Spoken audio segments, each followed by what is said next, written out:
Filimku wuxuu ku bilaabmaa laba dugsi sare ardaydooda oo dagaalamaya. Mid ka mid ah ardayda dagaalka ku jirta waa San, oo caan ku ah dagaalka xooggiisa. Halkaas ayuu si fudud uga adkaaday adowgiisii hal feer keliya. Dagaalka waxaa bilaabay arday la yiraahdo Heek, kaas oo jecel inuu ku dhiirigeliyo dhibaatooyinka si ay dugsiyada kale San ula dagaalamaan. Sababta uu sidaa u sameeyo waa inuu ka xanaaqay San oo ku humeeyey. Kadib Heek wuxuu dhaawac u geystaa Yoon, oo ah saaxiibka ugu dhow ee San. Markuu San maqlo arrintaas, wuxuu go'aansadaa inuu Heek ka argoosto. San iyo Yoon waxay ahaayeen saaxiibo carruurnimo, inkastoo ay hadda kala dugsadaan. San waa geesi madax adayg oo aan jeclayn inuu qof ku khasaaro, halka Yoon uu yahay naxariis badan oo dagaalka neceb. Inkastoo dabeecadooda ay kala duwan yihiin, mar walba waa wada socdaan.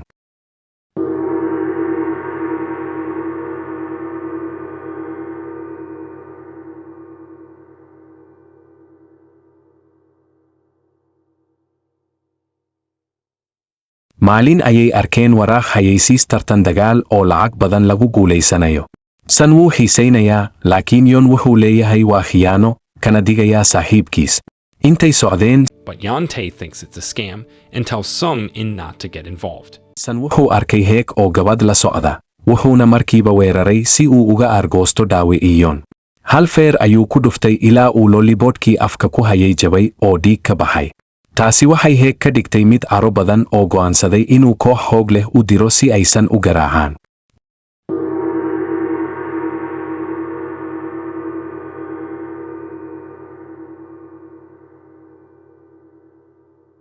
Dhinac kale, San iyo Yoon waxay wada cunayeen casho, iyadoo waalidkoodna ay isgarab siiyaan sababtoo ah waa deris.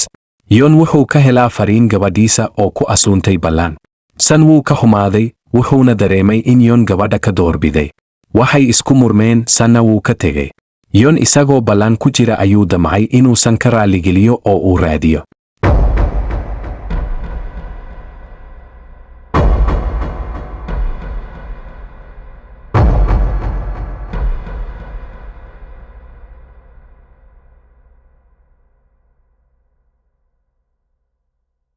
San oo kaligiis fadhiyey ayaa Heek u yimid, wuxuuna ku asumay meel kale oo dagaal.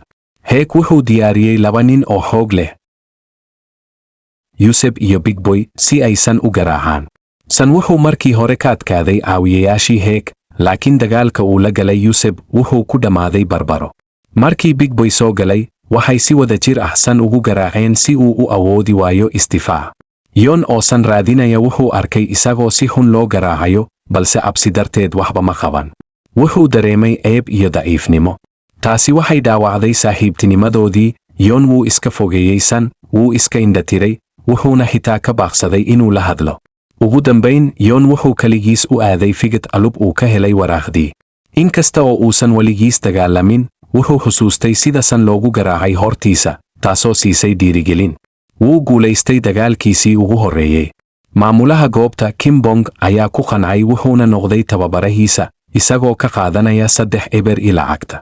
Yoon dagaalba dagaal ayuu tababar ku yeeshay oo ku xoog yeeshay. Dhanka kale, San wuu ka niyad jabay sababta Yoon isaga uga fogaaday, wuxuuna u malaynayaa in saaxiibkiis ka hishoodo sababtoo ah waa laga adkaaday. San wuxuu go'aansadaa inuu Heek ka argoosto si uu mar kale u caddeeyo inuu mudan yahay saaxiib.